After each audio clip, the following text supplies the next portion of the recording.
Buenas noches, chicas. En otro encuentro de su clase del curso de asistente dental, ¿cómo les fue de Navidad? ¿Cómo les fue de fiestas navideñas?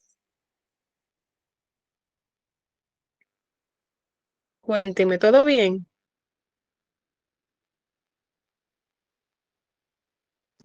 Buenas noches, profe. Buenas noches, todo bien de este lado, gracias a papá Dios. Qué bueno, me alegro mucho.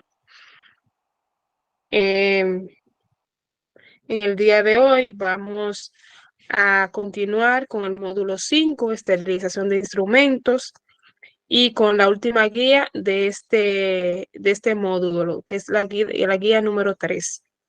Ya hemos visto la guía número 1, número 2 y estamos en la semana 3 de este módulo. Entonces, antes de iniciar, yo quiero que Ariela me diga qué trabajamos la clase pasada, qué recuerda. Buenas noches. Si no me equivoco, en la clase pasada estaban hablando sobre eh, la abscesia, la antisepsia, porque entré un No, poquito tarde. eso es lo que vamos a tratar hoy, Ariela, eso es lo que vamos a tratar hoy. Dígame, Ah, Stephanie. ok. Buenas noches, profe. La clase pasada hablábamos de la limpieza y de la contaminación cruzada. Definimos cada una de ellas. Ok, muy bien. ¿Alguien más?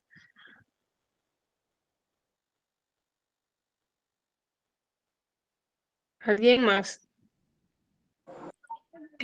Bueno, en esa clase maestra fue, bueno, doctora, en esa clase fue que usted nos explicó también sobre las medidas de precaución que debemos tener con el instrumental después de cada paciente, que debemos el lavado de las manos y eso. Sí, en ¿Sí la o clase no? pasada tratamos eso.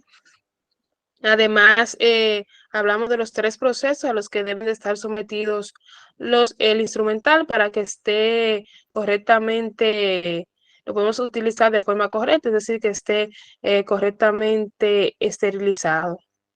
Bueno, entre esos tres procesos está la limpieza, que es la eliminación de todo residuo de, del instrumental y también del mobiliario.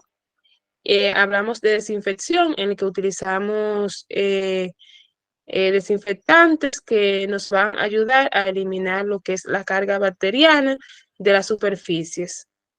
Recordar que la desinfección se realiza en objetos inertes, es decir, en materia no viva. Y la esterilización, que es un método en el que se van a eliminar todas las formas de vida, incluyendo también las esporas, que son altamente resistentes a los otros procesos, es decir, la limpieza y desinfección, que solamente se pueden eliminar durante altas temperaturas en el proceso de esterilización. En el día de hoy, entonces, vamos a hablar sobre asepsia, antisepsia, vamos a hablar de los antisépticos más utilizados, también de los tipos, eh, cuál es el correcto manejo del material, de los materiales de desecho, también qué hacemos, qué se debe hacer durante el, el proceso de desinfección de los instrumentos críticos, no críticos y también semicríticos. Entonces, vamos a empezar con la lectura en el concepto de asepsia. ¿Quién me colabora con la lectura?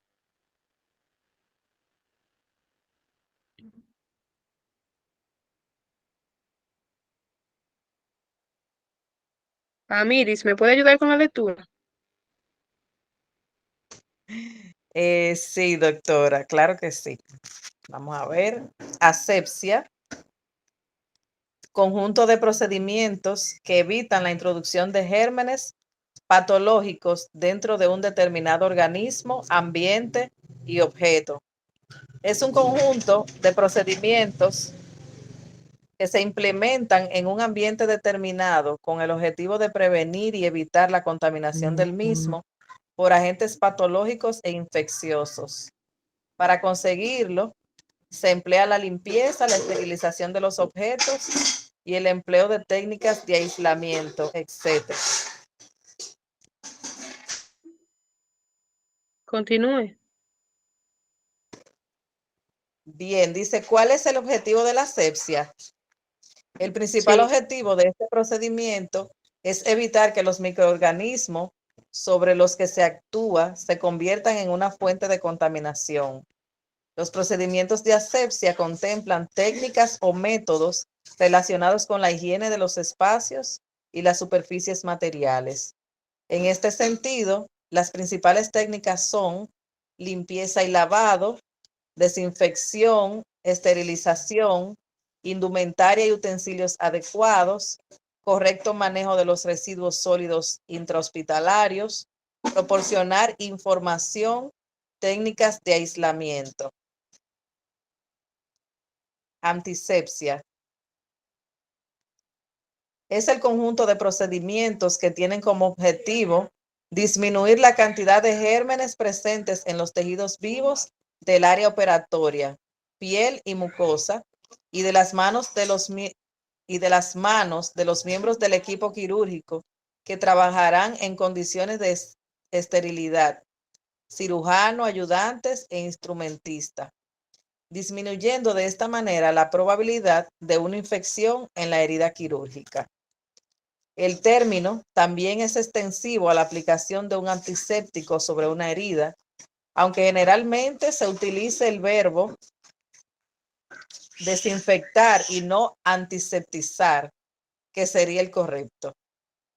Recordar que con la antisepsia se logra bajar la carga bacteriana de los tejidos, pero de ninguna manera se llega a esterilizarlos. Por ejemplo, se aplica antisepsia cuando nos lavamos una herida para evitar posibles infecciones derivadas de la herida provocada. Esta técnica pretende reducir lo máximo posible los microorganismos existentes sobre seres vivos.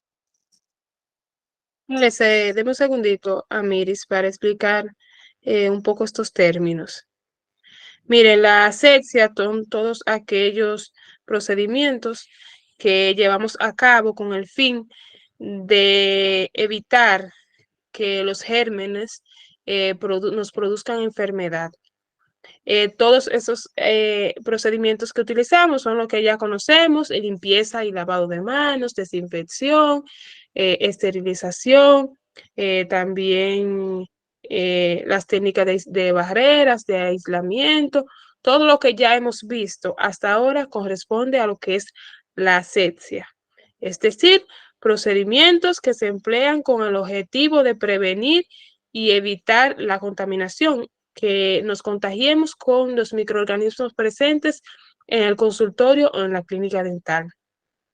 Ya cuando hablamos de antisepsia, es lo mismo que desinfección, con la salvedad de que la antisepsia se realiza en organismos vivos.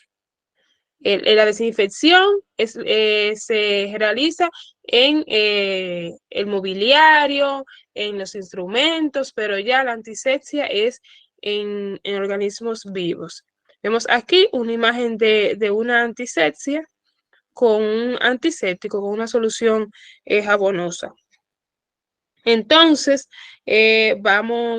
podemos utilizar la antisepsia en la piel, en las mucosas, y esto va a ayudar a disminuir la carga bacteriana que pueda ocurrir, que pueda penetrar en lo que es algún tipo de herida que vayamos a tener. Regularmente, cuando se trata de objetos no vivos, utilizamos mal el concepto de desinfectar. De que yo tengo una herida, tengo que desinfectarme la herida. No, en realidad no es así, porque debería de ser antiseptizar, porque a esto es lo que se refiere la antisepsia. Ya desinfectar sería para alguna pared, con algún sillón, el, eh, el rayo X, todo eso. Pero ya la antisepsia no. Entonces, va a bajar lo que es la carga bacteriana con el uso de antisépticos.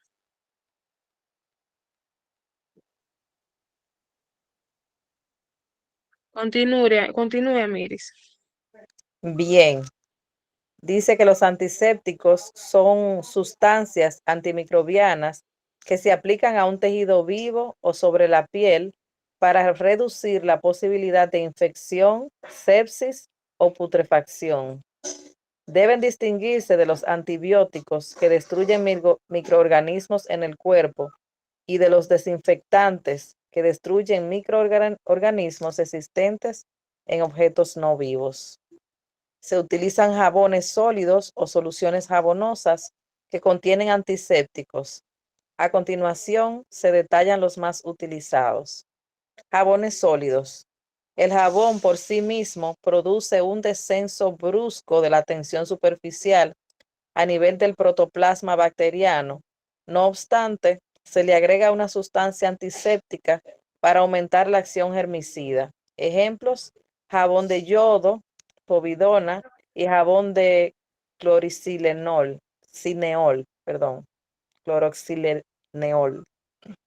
Solución jabonosa de yodo, povidona al 7.5%. Actúa sobre un amplio espectro de bacterias, también sobre cándida, virus y hongos. Poca acción esporicida, tiene poca acción residual y se inactiva por materia orgánica. Solución jabonosa de clorhexidina al 4%. Tiene gran actividad sobre bacterias gram positivas, pero menos sobre las bacterias gram negativas y hongos. Tiene una acción rápida y residual, superior a 6 horas. No se inactiva con materia orgánica, incluida la transpiración de las manos enguantadas. No es esporicida, puede provocar reacción dérmica, pero menos que la iodopovidona. Alcohol. Reduce rápidamente los gérmenes de la piel, pero no tiene actividad residual que se evapora rápidamente. Me perdí un poco. Ok, actúa por deshidratación de los gérmenes, disolviendo sus lípidos y precipitando las proteínas. Se utiliza para antiseptizar la piel antes de un inyectable o para secar las manos del cirujano después del lavado o al cambiarse los guantes. Stephanie tiene la mano levantada. ¿Tiene algo que aportar, Stephanie? ¿Alguna pregunta? Disculpe, profe, fue sin querer que le topé. Ah, está bien, no hay problema. Continúe, Miris. Ok, entonces continuamos. Luego del alcohol está el Avagar. Es una mezcla de clorhexidina al 1%, alcohol etílico al 61% y un emoliente para evitar la sequedad de la piel. Se utiliza solo para las manos. El proceso de lavado es en seco y sin cepillo ni esponja. Durante el mismo se distribuye uniformemente el producto sobre las manos, muñecas y antebrazo y se espera su evanescencia.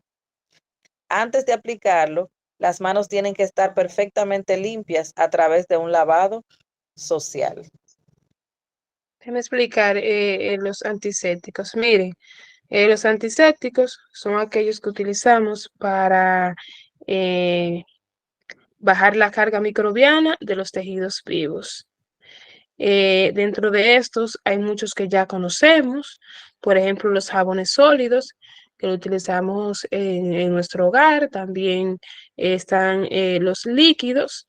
Dentro de ellos están también la solución jabonosa, como fue esta que vimos aquí arriba, que es la iodopovidona a 7.5%. Es muy utilizado en el ámbito de la medicina porque eh, un, es un tipo de antiséptico de amplio espectro, es decir, que no solamente va a matar bacterias, sino que también actúa sobre hongos y también virus, y también puede actuar, mejor dicho, también como esporicida, pero es muy poca su acción, pero tiene algún tipo de acción.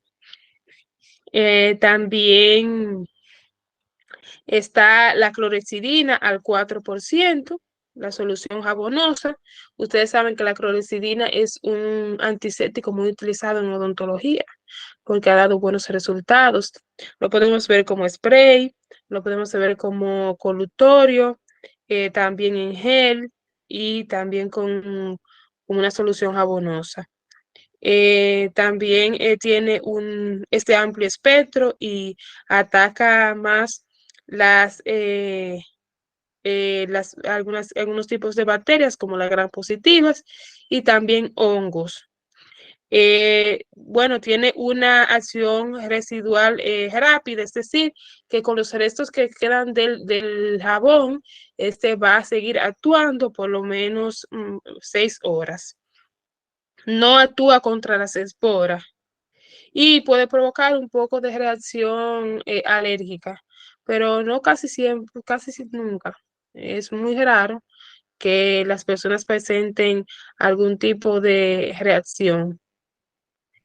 También está el alcohol, pero el alcohol es un tipo ya de antiséptico menos efectivo. No va a tener una actividad residual, es decir, que luego de ya retirado no quedan residuos, y no va a seguir actuando, porque este se evapora rápidamente. Y lo que hace es como que va a deshidratar los gérmenes, no los va a matar. Y también tenemos una nueva solución jabonosa, que es un antiséptico también, que es el Abagar, que es poco conocida por nosotros porque es muy no frecuente, sino que ha sido incorporado en los últimos tiempos al mercado. Entonces, este solamente se utiliza para las manos, está compuesto por clorexidina y también con alcohol etílico. Puede parecerse lo que es la manita limpia, el Abagar, y solamente se utiliza para las manos, y no debe de retirarse, solamente se queda ahí y se lava en seco. Es lo mismo casi que la manita limpia, que tanto utilizamos. Continúe, Miri, si no tiene ningún tipo de pregunta. Bien, continuamos con la asepsia en el consultorio dental. La asepsia dental garantiza un entorno laboral libre de contaminación. Es fundamental mantener la clínica dental desinfectada para garantizar la seguridad de los colaboradores y pacientes, así como para evitar la propagación de los contagios. Dentro de la serie de actuaciones que incluye la asepsia, se encuentran tanto los equipos de protección individual de los y las colaboradoras, la desinfección del espacio destinado a las intervenciones, la protección estéril de la aspiración y la irrigación, o la constante desinfección de mesas, pomos, objetos o cualquier elemento de uso compartido. La importancia de la asepsia en odontología. La asepsia en odontología siempre ha representado una parte muy importante de la fase de preparación de las intervenciones. En una clínica dental, entendemos por asepsia la ausencia completa de cualquier organismo infeccioso. En odontología en general y en la gestión de una clínica dental en particular, existen varios niveles de asepsia. La asepsia general de las salas y el mobiliario, la desinfección de los materiales de intervención, la protección de los pacientes, la protección de los profesionales y sus colaboradores. ¿Cómo se realiza la asepsia en la clínica dental? En un momento en el que se hace más importante que nunca cumplir con todas las medidas de higienización y desinfección de superficies y espacios de uso compartido, la asepsia en la clínica dental debe ser el objetivo primordial de cualquier profesional. Las actuaciones para lograr la asepsia en una clínica dental deben poner especial atención en los siguientes aspectos. Desinfección del gabinete y del mobiliario. El instrumental. La esterilización es el proceso que garantiza la asepsia en los instrumentos de intervención. La protección de los profesionales y sus colaboradores. El lavado de manos es una constante entre los profesionales odontólogos. Esta medida de protección se suma al uso de equipos de protección individual, como batas, gorros y guantes. La higiene del paciente. El paciente deberá acudir a la clínica dental cuidando de su higiene personal, de la correcta limpieza de su ropa y de la higiene bucal. Un correcto cepillado y el uso de agentes antisépticos como la clorexidina antes de las actuaciones pueden ayudar a reducir los riesgos. Correcto manejo. Ok, déjame ver. Se me fue arriba. Ok, correcto manejo del instrumental contaminado. En los procedimientos odontológicos se forman aerosoles que se diseminan en el ambiente, en el cual se suspenden bacterias patógenas, creándose un alto riesgo de infección. Por lo tanto, se deben utilizar barreras de protección personal y barreras ambientales. Mantener un flujo correspondiente de las áreas de trabajo clínico y el manejo adecuado de los desechos generados durante la atención. Este proceso, además de incluir medidas de asepsia y antisepsia, incluye un manejo adecuado del material estéril, su limpieza, desinfección y o esterilización.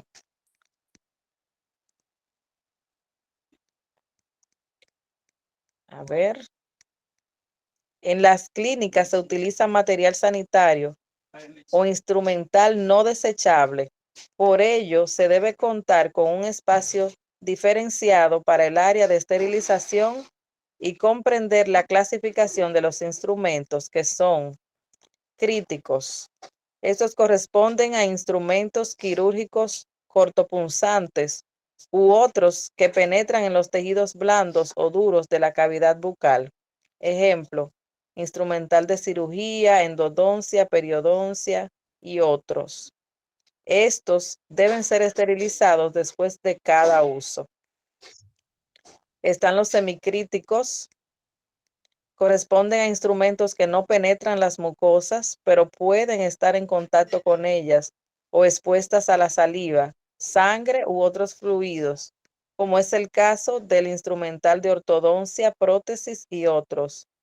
Estos instrumentales de preferencia deben esterilizarse tras su uso. Tenemos los no críticos, corresponden a un instrumento o dispositivos que pueden tener un contacto frecuente con los aerosoles generados durante el tratamiento dental, tocados por el paciente o por las manos contaminadas del profesional dental durante el tratamiento. Estos elementos requieren entre paciente y paciente un nivel de desinfección o lavado con agua y detergente, dependiendo del tipo de superficie y del grado y naturaleza contaminante. Miren, Okay. La asepsia en el consultorio dental son todas aquellas medidas que vamos a tomar para evitar la contaminación cruzada que hemos hablado anteriormente de ella. Es importante que nosotros como odontólogos y también ustedes como asistentes dentales tengan presente todas las medidas que son importantes y que se deben de llevar a cabo para que haya una correcta asepsia en el consultorio dental, porque estamos brindando salud. Entonces, no podemos tener un ambiente donde el paciente vaya a contaminarse. Al contrario, el paciente va a buscar un servicio al cual se lo debemos dar de la mejor manera y también con las mejores medidas de higiene. Entonces, están todas las que ya hemos visto, que es la asepsia del mobiliario, la desinfección y esterilización del material, así como la protección de los pacientes y también de nosotras a través de las barreras de bioseguridad. Tenemos entre el correcto manejo del instrumental contaminado, debemos de tener en cuenta que se forman en el consultorio dental, se forman diferentes tipos de aerosoles, como dice la literatura, que se van a diseminar por todo el consultorio y que van a crear un alto riesgo de infección y también de contaminación cruzada. Es por esto que debemos de saber la manera correcta de desinfectar o también en muchos casos eliminar estos materiales. Están los críticos, que corresponden a todo aquello material quirúrgico cortopunzante que utilizamos, que tiene contacto con lo que es las mucosas del paciente y que también con los fluidos. Puede ser sangre y saliva. Van a tener con ambos fluidos, van a tener contacto. Entonces debemos de saber que este instrumental tiene que estar, hay que pasarlo por limpieza, desinfección y también esterilización para que pueda estar correctamente manejado. También están los semicríticos, que van a ser todos aquellos que tengan contacto con las mucosas. En este caso, los semicríticos no van a tener contacto con lo que es la sangre, pero sí con la saliva del paciente. Entonces, estos instrumental se va a tener que también esterilizar. Pero ya cuando hablamos de no críticos, van a ser instrumentos o dispositivos que van a estar en contacto con la mucosa del paciente, puede ser en algunos casos también con los aerosoles del consultorio, y que estos deben de estar siempre lavados. En el caso de que no puedan ser lavados, sí altamente desinfectados. No es necesario esterilizar estos instrumentos porque algunos de ellos no se pueden esterilizar. Vamos a continuar, Amiris. Bien. Desinfección y esterilización del instrumental crítico. Tras la utilización, colocar en una cuba de ultrasonidos o bajo chorro de agua para eliminar fluidos orgánicos por arrastre y colocar en un recipiente con tapa. Este puede mantenerse con detergente enzimático diluido en agua para evitar que se adhieran restos orgánicos al material. Al finalizar la jornada, trasladar el material sucio cerrado con tapa al área de esterilización, donde se produce el lavado manual o lavado automático, para después proceder a la esterilización en autoclave. Los pasos a seguir son enjuagar, secar, inspeccionar, empaquetar, sellar, esterilizar. Se deben proteger puntas y filos con protectores de silicona o gasas para evitar que estos perforen el empaque. El instrumental semicrítico. En su mayoría se limpia siguiendo el mismo proceso que con el instrumental crítico. La pieza de mano, la turbina, el contraángulo y el micromotor se consideran semicríticos y tras su uso se deben desinfectar y esterilizar en autoclave. Y tras el último uso del día, aplicar lubricante específico para este instrumental. Los artículos no críticos.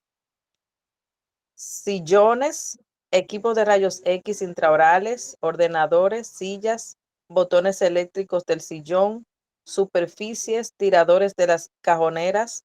Se recomienda una desinfección con spray o toallitas desinfectantes entre paciente y paciente. La escupidera se rocía entre paciente y paciente con spray desinfectante y se deja correr el agua para eliminar fluidos o restos orgánicos.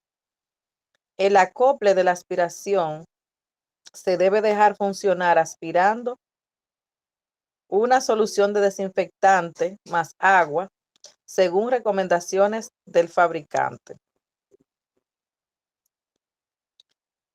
Sí, miren, como les decía ahorita, del instrumental crítico, hay instrumental crítico que debe desecharse, como las agujas, bisturíes, entre otros. Las jeringas también. El instrumental crítico debe tener mucho cuidado al lavarse, puesto que muchas veces, la mayoría de veces tiene puntas que pueden penetrar lo que es los guantes que estamos utilizando para lavarlo también. Y se dice que eh, una, un, en cierto modo, cuando se van a esterilizar este tipo de instrumental, debe de protegerse bien este tipo de puntas que tiene, porque puede que a veces salga del empaque de las funditas de esterilizar y por eso no tenga una correcta desinfección y también esterilización. Ya cuando no hablamos de instrumental semicrítico, lo podemos considerar como lo que son las piezas de mano, la turbina, contraángulo y micromotor. Aquí dice que se deben de esterilizar, pero en mi experiencia no es lo más correcto porque la turbina y el micromotor tienen unos canales por donde, eh, por donde circula lo que es el lubricante que se le echa y todo esto. Entonces, si tiene contacto con lo que es el agua, el vapor que se genera con el autoclave, puede que se dañe. Entonces, ¿qué hacemos con ese instrumental? Que buscamos un alto desinfectante y lo podemos desinfectar con este. Y también, para mí es más que suficiente aplicar el lubricante 2 o 3 veces a la semana a estas piezas de mano. No es necesario todos los días, porque el mismo instrumento, la misma pieza te dice cuando está sobrecargada del, del lubricante. Entonces, si le ponemos todos los días, pero 2 o 3 veces a la semana está bien. El instrumental no se va a dañar por esa causa. Ya cuando hablamos de los no críticos, sabemos que son los sillones, equipos de rayos X, todo eso. Sabemos que en un sillón no podemos entrar en un esterilizador, ni tampoco un rayos X. Entonces, eso lo que hacemos es que lo desinfectamos también y es efectivo.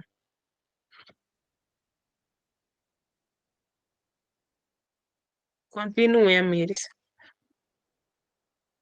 Bien, continuamos con procedimiento de desinfección. Para el lavado manual, el personal que realiza el procedimiento debe usar en todo momento guantes gruesos de goma, delantal plástico y protección facial y ocular con el fin de prevenir exposiciones a fluidos corporales. Se debe manipular con precaución el material cortopunzante para prevenir exposiciones percutáneas. No debe ser sometido al lavado ultrasónico material de plástico o goma, espejos, ópticas y motores porque se deterioran y material cromado o plateado porque le suelta su cubierta. Se recomienda el lavado ultrasónico especialmente para instrumental de diseño intrincado donde es difícil de acceder a todas sus superficies y los que no pueden desarmarse como algunas pinzas de biopsia. En este material se puede acumular sangre que no es posible eliminar con limpieza manual. Colocar el instrumental en el depósito de lavado, cuidando que todo el instrumental esté sumergido, desarmado y abierto. Cepillar el instrumental, realizar el procedimiento bajo el agua para evitar salpicaduras y aerosoles. Se debe usar un cepillo suave y escobillas. No utilizar elementos abrasivos como esponjas de acero o de alambre, ya que esto puede rayar el instrumental y aumentar la corrosión. Secar el instrumental con un paño que no desprenda pelusas o con aire a presión. Inspeccionar. Se debe considerar que cada instrumento tiene un uso y un objetivo específico. Después se introduce todo el instrumental embolsado en el autoclave. Las bandejas no deben llenarse.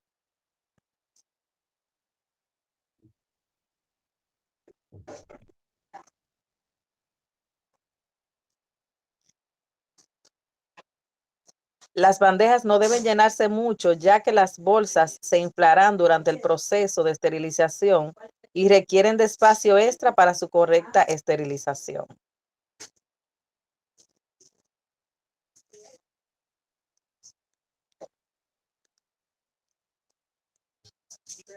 El autoclave requiere de un mantenimiento que se debe realizar según las recomendaciones del fabricante, en las que se indica si necesita cambios de agua destilada o cada cuánto y cómo realizar la limpieza interna. Mire, el procedimiento de desinfección es el que todos ya conocemos. Sabemos que tenemos que limpiar el instrumental de todo tipo de residuos. Hay un lavado que es ultrasónico a través de una manguera, una llave a presión. Este es un lavado muy efectivo en el instrumental de odontología. También sabemos que hay instrumental que son un poquito más complejos que otros y a veces guardan residuos en lugares donde los cepillos y las esponjas y eso no llega. Entonces, para esto es muy efectivo. Pero ya para algún tipo de material que tiene gomas o que son plásticos, no es recomendable, puesto que le va a quitar su cubierta material y lo va a dañar. Ya sabemos el procedimiento de la desinfección, del lavado, de cómo colocar el instrumental, de secarlo, de inspeccionar que todo esté bien, después embolsarlo y llevarlo al autoclave. Es bueno dejar un espacio libre dentro de las bolsas de esterilización para que se dé correctamente el proceso. Vamos a continuar con lo que es la inmunización. Bien.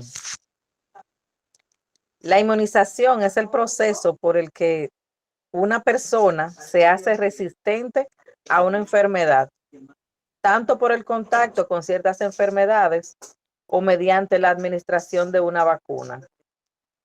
Las vacunas estimulan el sistema inmunitario del cuerpo para proteger a la persona contra infecciones o enfermedades.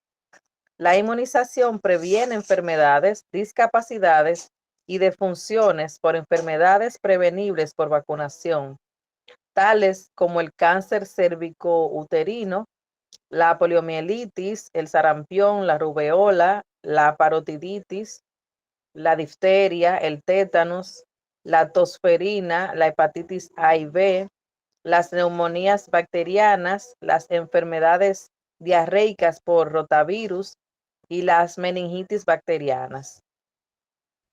Inmunización activa, vacunación. En la inmunización activa se utilizan vacunas para estimular los mecanismos naturales de defensa del organismo, el sistema inmunológico. Las vacunas son preparados que contienen uno de los factores siguientes: fragmentos no infecciosos de bacterias o virus, Súbalo, profe, por favor. Un toxoide, una sustancia producida por una bacteria que es habitualmente perjudicial, una toxina, pero que ha sido modificada para convertirla en inocuo.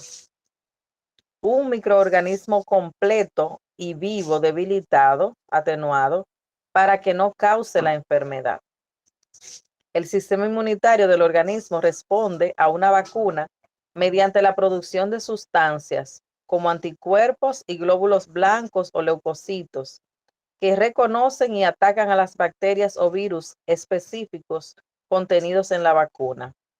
Posteriormente, cuando la persona se expone a dichas bacterias o virus, el organismo automáticamente produce esos anticuerpos y otras sustancias para prevenir o reducir la enfermedad. Inmunización pasiva. En la inmunización pasiva, los anticuerpos contra un microorganismo infeccioso específico o la toxina producida por un microorganismo se administran directamente a la persona. Estos anticuerpos se obtienen de diversas fuentes. Se obtienen de la sangre, suero de animales, generalmente caballos, que han estado expuestos a un determinado organismo o toxina y han desarrollado inmunidad.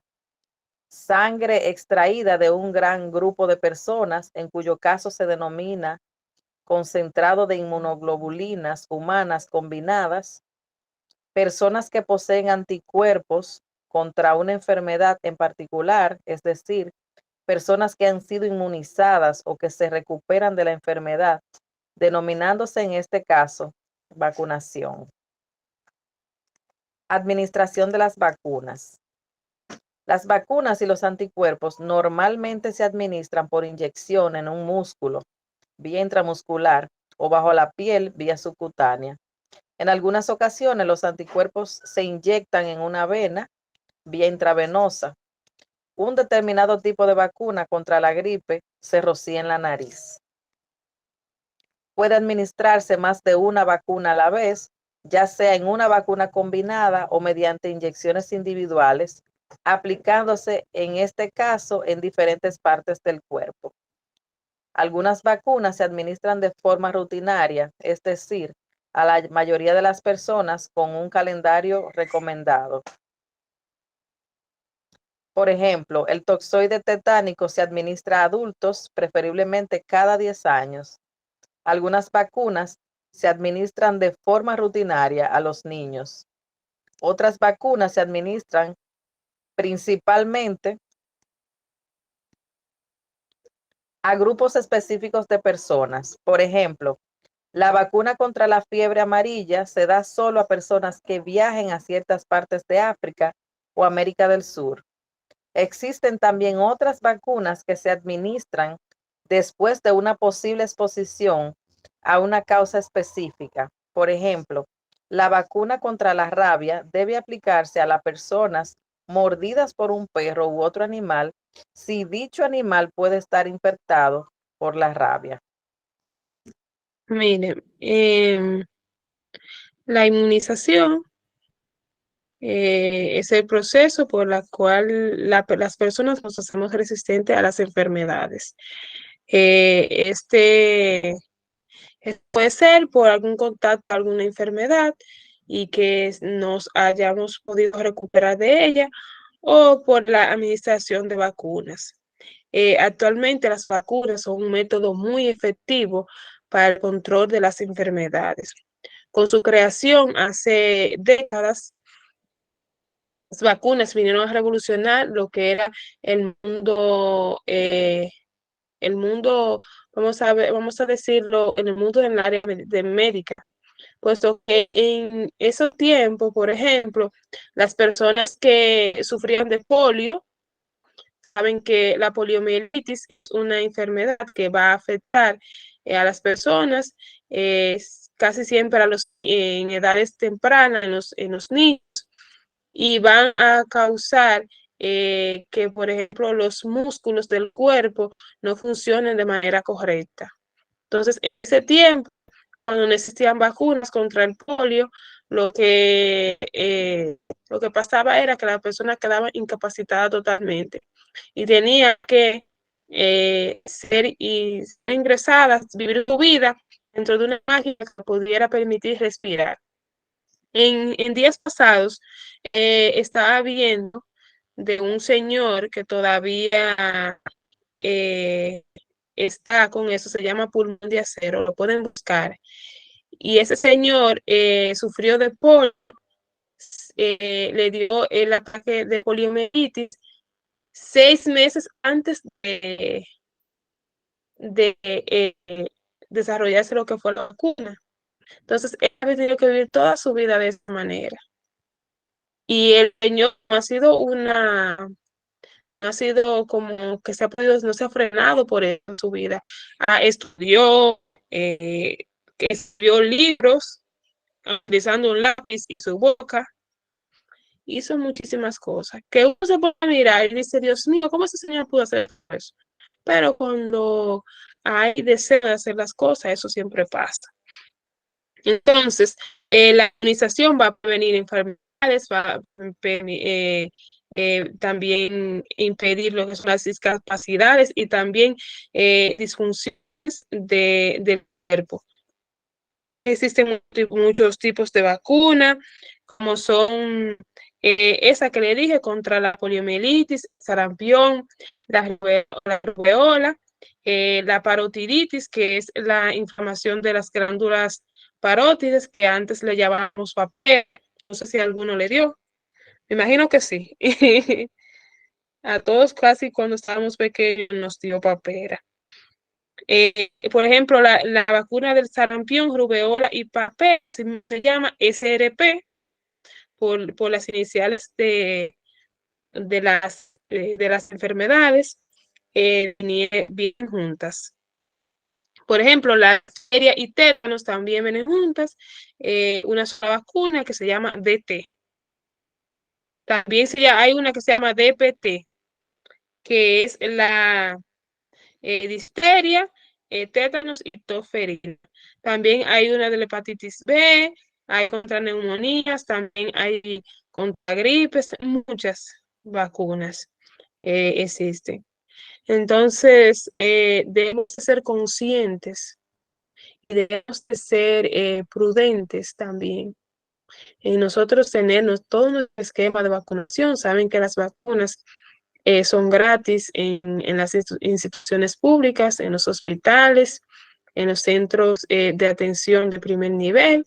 Y es bueno que todos tengamos nuestro esquema completo, porque estamos en un ambiente con tantos gérmenes, tantos microbios, que debemos de evitar esto. Debemos evitar algún tipo de enfermedad y las vacunas es el mejor método. Además de todo lo que nosotros hacemos, de los métodos de asepsia, todas las barreras de protección, todo esto, es necesario también la inmunización de nosotros. Es decir, que las que no tengan su esquema de vacunación completa van a los hospitales donde les corresponda y revisan y ahí le van a decir qué les falta y qué no. La vacunación activa se va a referir a la administración de una vacuna, la cual va a contener lo que son una bacteria o virus que no van a causar enfermedad y un toxoide, que es una sustancia que es producida por la bacteria y que regularmente es perjudicial para la salud, pero que esta ha sido modificada, es decir, se ha mermado su eficacia para causar enfermedad. Y también está un microorganismo, ya sea una bacteria o un virus que está dormido, no va a causar enfermedad. Y de esta manera, cuando se administra esta vacuna, cuando estemos expuestos a algún tipo de microorganismo que cause esa enfermedad, pues el cuerpo ya lo va a reconocer y decir, no, tú no me vas a causar enfermedad porque yo tengo un componente en mi cuerpo de lo mismo que tú estás compuesto, entonces no va a poder penetrar y no va a ser perjudicial para nuestra salud. También está la inmunización pasiva, que para mí ustedes la han escuchado mucho en estos últimos tiempos, pues con el COVID-19 siempre veíamos, necesitamos plaquetas de una persona que haya tenido COVID. A eso es lo que se refiere la inmunización pasiva, porque el cuerpo, nuestro sistema inmune va a crear anticuerpos, pues si ya tuvimos una enfermedad y nos recuperamos, entonces va a crear los anticuerpos y estos pueden servirle a otra persona para también recuperarse de la enfermedad. A esto es que llamamos como inmunización pasiva. La administración de las vacunas, sabemos que siempre se hace de vía intramuscular, regularmente, también subcutánea, en algunos casos también vía intravenosa, es rara vez. Por ejemplo, la vacuna del polio es tomada. Es otro caso también que no, que no es tan regular, porque que yo conozca, que yo sepa, solamente es la del polio que es tomada. No sé si ustedes conocen alguna u otra. ¿Conocen alguna? Que sea por vía oral.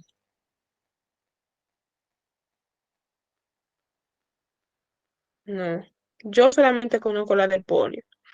Entonces, las vacunas regularmente se administran en un hospital o un CPN, como les habían dicho, que están los puestos de vacuna. Ahora vemos muchos puestos de vacunación en las calles por el asunto del COVID, pero regularmente es ahí. También decirle que hay algún tipo de vacunas que, por ejemplo, se administran cada 10 años, como es el del tétanos, difteria y tétanos. Algunas tienen, y también la hepatitis B. Por ejemplo, algunas, como la de la gripe, las gripes estacionales, sí se administran todos los años. Eso dependiendo. Hay algunas que solamente se administran una vez en la vida y ya no se vuelven a administrar. También existen algunos otros tipos, como son las que son solamente para personas que viajan específicamente a un país, como son los países de África, que saben que son países siempre muy afectados por ciertos tipos de microorganismos que quizás nosotros no lo tenemos en nuestro continente, entonces se debe de administrar esas vacunas a los visitantes que vayan hacia allá. Y también existen las vacunas contra la rabia, que esas se administran, por ejemplo, para prevenir esa enfermedad que bastante grave es y que es, por ejemplo, si un perro tiene la enfermedad o para prevenir, si no la tiene, pues para prevenir. Y esta enfermedad, la rabia, es una enfermedad tan grave, es tan abrumante este tipo de enfermedad que no hay una persona, por ejemplo, nosotros que la veamos en alguna persona,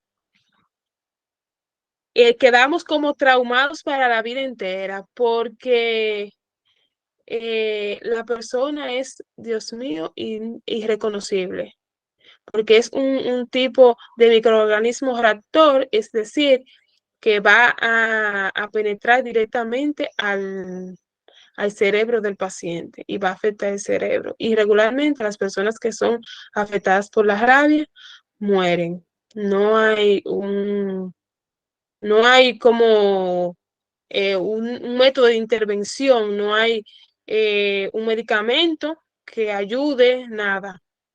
El paciente que tiene rabia ya simplemente muere.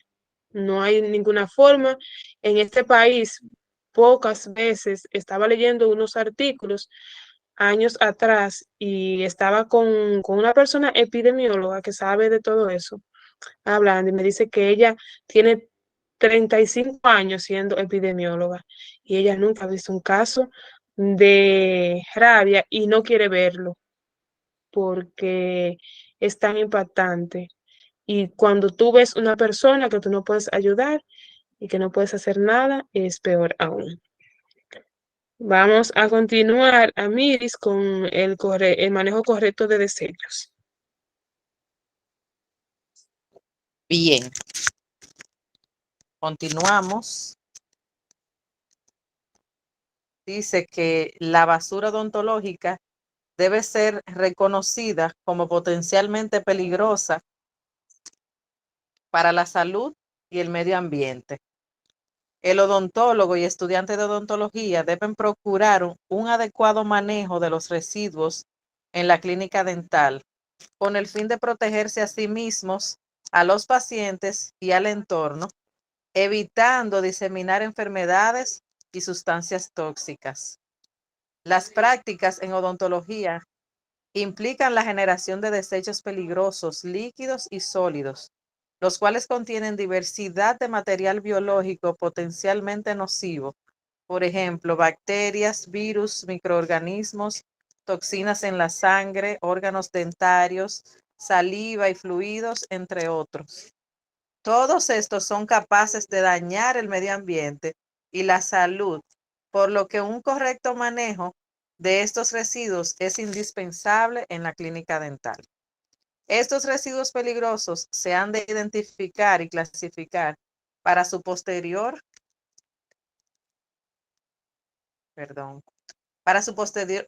procesamiento, identificando su riesgo real, diferenciándolos en biopeligrosos o no. La manipulación de estos residuos debe ser conocida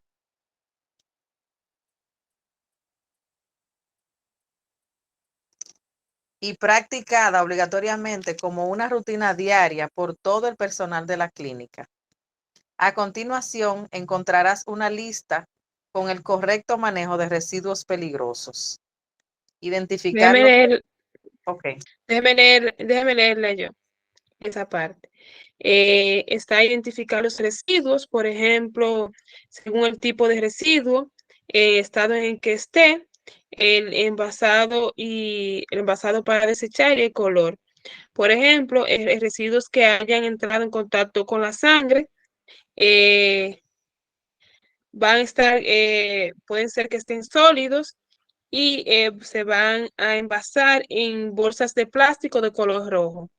Ya cuando contengan agentes infecciosos, también va a estar en forma sólida, en bolsas de plástico también de color rojo.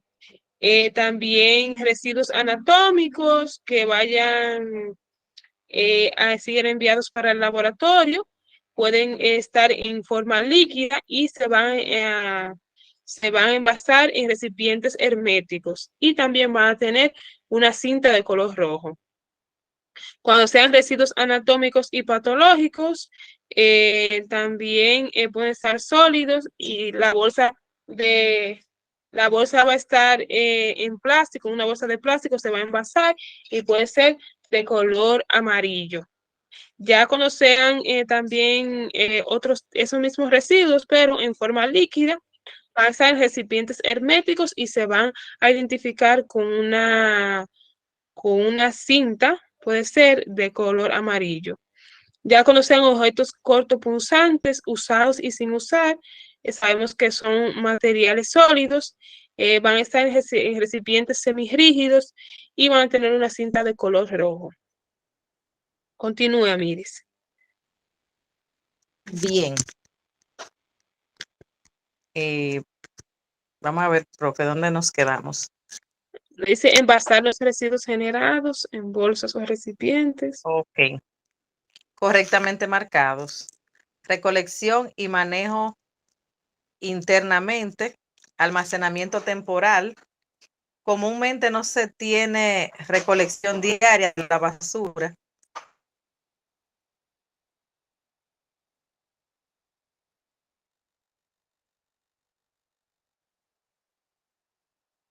Por eso se debe organizar los residuos potencialmente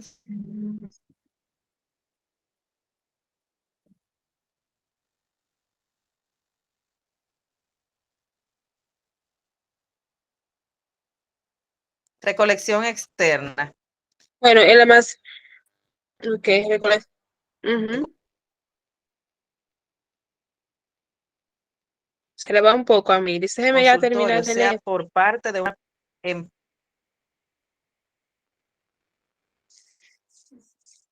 Sí, puede ser por parte de una empresa certificada para el correcto procesamiento de residuos peligrosos, ya el tratamiento, empresa dependiendo de la certificada para normativa el correcto vigente. procesamiento.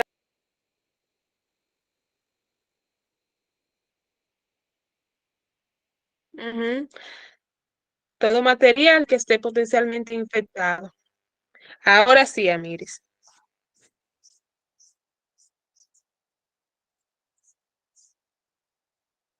Dice que el tratamiento, dependiendo de la normativa vigente, se recomienda incinerar todo material potencialmente infectado, procurando que la infraestructura sea la adecuada para un mejor impacto ambiental. Otros desechos peligrosos que debemos de considerar en la práctica odontológica son los líquidos de revelado y fijado de radiografías, así como las plantillas de plomo contenidas en las películas radiográficas, las cuales debemos retirar y almacenar por separado. Miren, para manejar los desechos sólidos debemos de saber cuándo son peligrosos o no.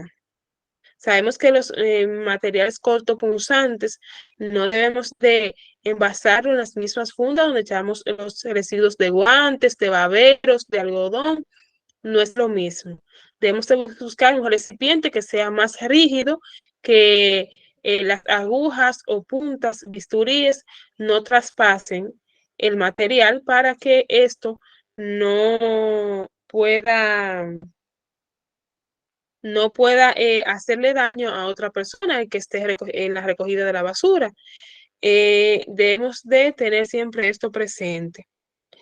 Vamos a clasificar la basura como veíamos en el cuadro y también sabemos que, por ejemplo, estos materiales cortopunzantes no, no se deben de botar, sino que deben de incinerarse.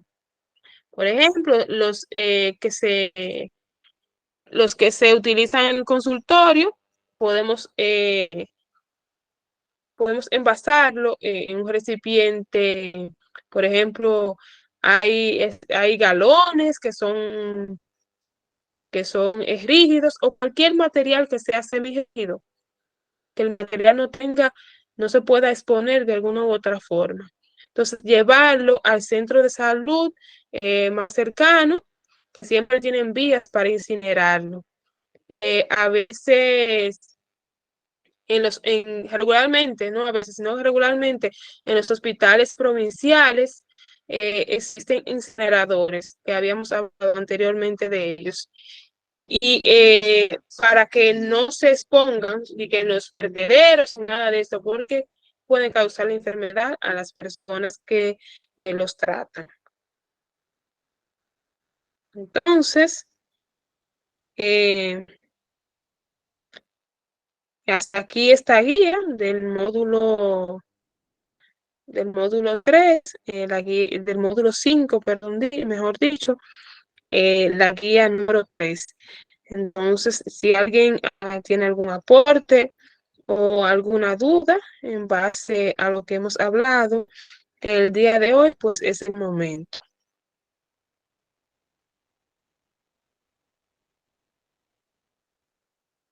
De lo que hemos hablado, si han tenido alguna experiencia en el consultorio, se realizan la asepsia, la forma en que es expuesta en lo que es la literatura, si habían conocido los antisépticos, cuéntenme.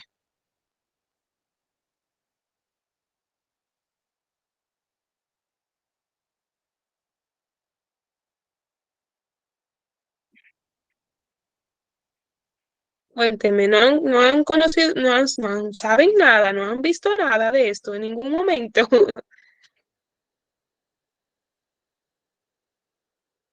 Se arregló el internet, amigo. Amiris, dígame. Bueno, profe, en lo personal, he tenido la experiencia con el uso de la clorexidina. No sabía que venían esas otras presentaciones. Eh, como usted bien lo mencionó, es uno de los antisépticos más utilizados en el área de la odontología, que da muy buenos resultados. Pero no la había visto en esas otras presentaciones, no sabía que existía, la verdad. Sí, mire, la clorexidina en jabón es excelente. Mire, eso es, yo que he tenido la oportunidad de utilizarlo en ciertos procedimientos, eh, cirugías menores que me han realizado, pues yo le tengo una fe a la clorexidina en jabón, que yo yo tengo un pote aquí en mi habitación, que yo, eso, mira, lo uso. Cada vez que yo tengo algún problemita o algo, yo siempre, si me corté en un dedo, yo un poquito de clorexidina para lavar la herida. Si cualquier cosa, yo lo utilizo y siempre se los recomiendo a las personas. Sí, existe, por ejemplo, en colutorios, como ya lo conocemos, también está en gel, que es excelente actúa mejor, por ejemplo, en el caso de las periodontitis, de la inflamación de la encía, actúa mejor en gel que en colutorios, porque usted se lo pone ahí y le va a durar más tiempo.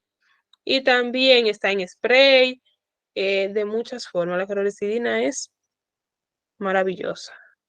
Yo siempre lo digo y siempre me dicen,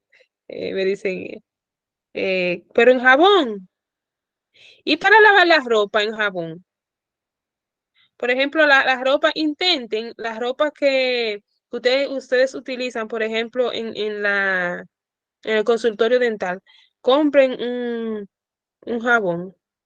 Yo, cuando yo trabajaba primero en un hospital, en el área de farmacia, y un día probé la clorexidina para lavar la ropa, Dios mío, y para limpiar, para todo.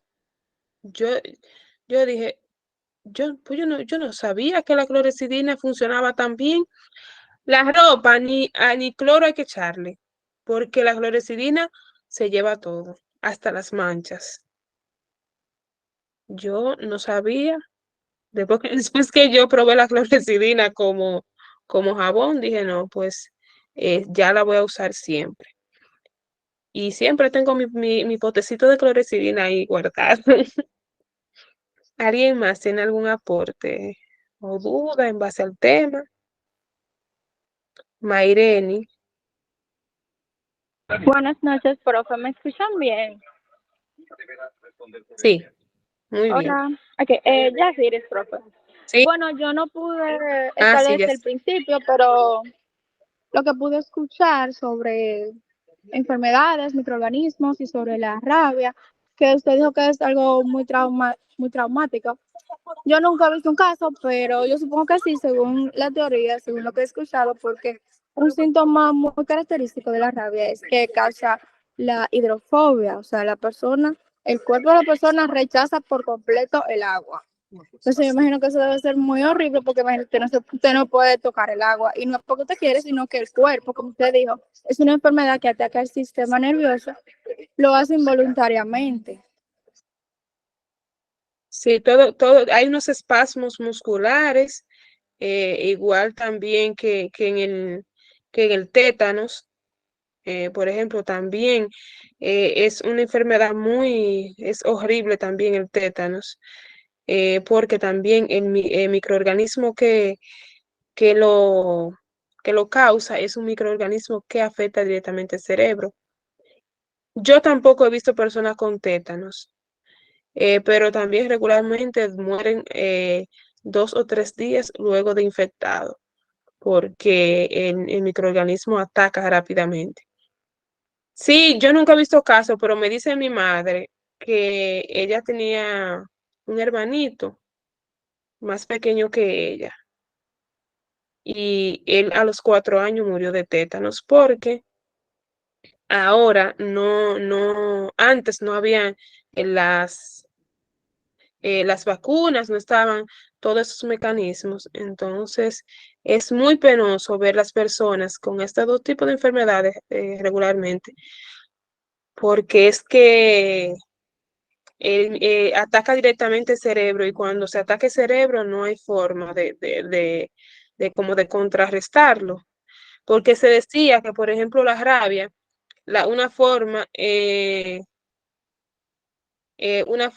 era cortándole la cabeza al perro que le causó la rabia y examinándola para ver de qué forma entonces se iba a desarrollar un medicamento. Pero eso como que nunca ha tenido como una veracidad así como que sí, que eso va a ser efectivo. Entonces, o también que hay que hacer un examen fuera del país. Entonces, ustedes saben que eso en este país, que somos personas vamos a decirlo así, de bajos recursos económicos, como que no regularmente pasa. ¿Alguien más tiene algún aporte? Miren, chicas, necesito que se pongan al día con las asignaciones que están en la plataforma. Saben que ya la próxima semana entramos con el módulo 6 que es el de higiene bucal. Entonces, tiene que estar culminado este módulo completo, que se saben que se dividió en 3 semanas porque es un poco extenso. Entonces, necesitamos que ustedes tengan todas sus asignaciones, foros y demás, porque ustedes también saben que es una semana festiva que, que no, nosotros no estamos mucho pendientes de muchas cosas. Entonces, por ejemplo, ya hoy es jueves, no vamos a dejar las cosas para el sábado porque es un fin de semana largo, pero tampoco podemos atrasarnos. En la próxima semana, entonces, vamos a continuar con el módulo 6, que es el de higiene bucal. Es un módulo un poco más corto que este, puede ser que lo agotemos en 1 o 2 clases, porque es poco material. Eh, si ya no hay ninguna duda en base a esto, pues vamos a dar por finalizado el encuentro de hoy. Espero que los contenidos que se han expuesto en esta clase sean de provecho para ustedes. Felices fiestas de fin de año. Feliz año nuevo para todos, que este año nos traiga muchas bendiciones. Cuídense y sean prudentes. Buenas noches. Gracias, igual, profe, cuídese, Gracias. bye bye. Buenas Gracias, noches, profe, Buenas gracias noches igual. para todas. Ay, Muchas gracias, cuídense. profe. Buenas noches. Y que la pase bien Bye. también este Feliz fin de año. Navidad. Feliz Navidad Igual para a todos. todas. Bye, gracias. Amén. Bye.